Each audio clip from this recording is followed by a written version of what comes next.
मरे हुओं में से जिलाया गया, वैसे ही हम भी नए जीवन की सी चाल चलें। हालेलुया।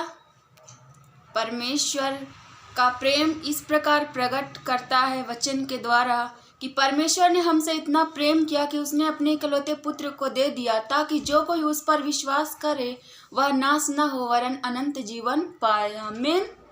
इसलिए जिस दिन हम बपतिस्मा लेते हैं उस दिन हम नया जन्म बोलते हैं। हम कहते हैं कि ये हमारा आज के दिन से नया जन्म हुआ है, यानी कि हम इस संसार के लिए मर जाते हैं, हमारे शरीर के काम मर जाते हैं, हमारी सोचें मर जाती है, हमारा सब कुछ जो इस संसार रूपी रहता है वो सब कुछ खत्म हो जाता है।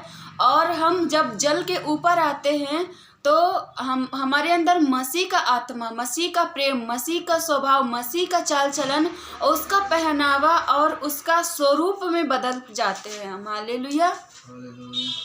मसीह यीशु ने भी बपतिस्मा लिया क्योंकि उन्हें सिखाया हमें कि क्या हमें सिखाया उन्होंने कि हमें भी इसी तरीके से करना है, क्योंकि यीशु मसीह भी उस संसार के लिए मर गए और परमेश्वर के कलाम के लिए, उनके स्वभाव के लिए जी उठे। इसी प्रकार हम भी जिस दिन बपतिस्मा लेते हैं उस दिन हम संसार के लिए मर जाते हैं और अपने परमेश्वर के लिए जीते। हमारा चाल चलन बदल जाता है, हमारा उठना बैठना बदल जाता है, हमारी सोच बदल जाती है, हमारा शरीर के नए हो जाने से हमारा सब कुछ नया हो जाता है। हालेलुया।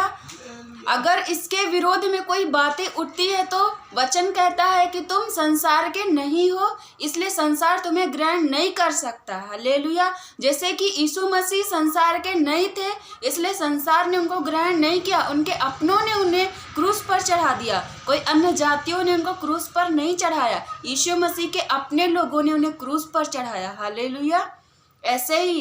ऐसे ही परमेश्वर पिता ने हमसे इतना प्रेम किया कि हमें इस पृथ्वी पर से अनंत जीवन का अधिकारी होने के लिए ठहरा दिया। और परमेश्वर पिता ने हमारे लिए यीशु मसीह को दे दिया।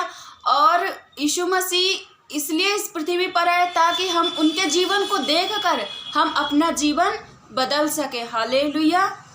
क्या तुम नहीं जानते कि हम सब जिन्होंने मसीह यीशु का बपतिस्मा लिया उसकी मृत्यु का बपतिस्मा लिया? क्योंकि जिस दिन यीशु मसीह क्रूस पर चढ़ाए जा रहे थे उनका लहू और उनको कांटे चुभाए गए थे। इसलिए नहीं कि सिर्फ वही बस पापी थे, वो हमारे पापों को लिए थे। वो पवित्र मेमना था, वो परमेश्वर का बेटा था और वो पवित्र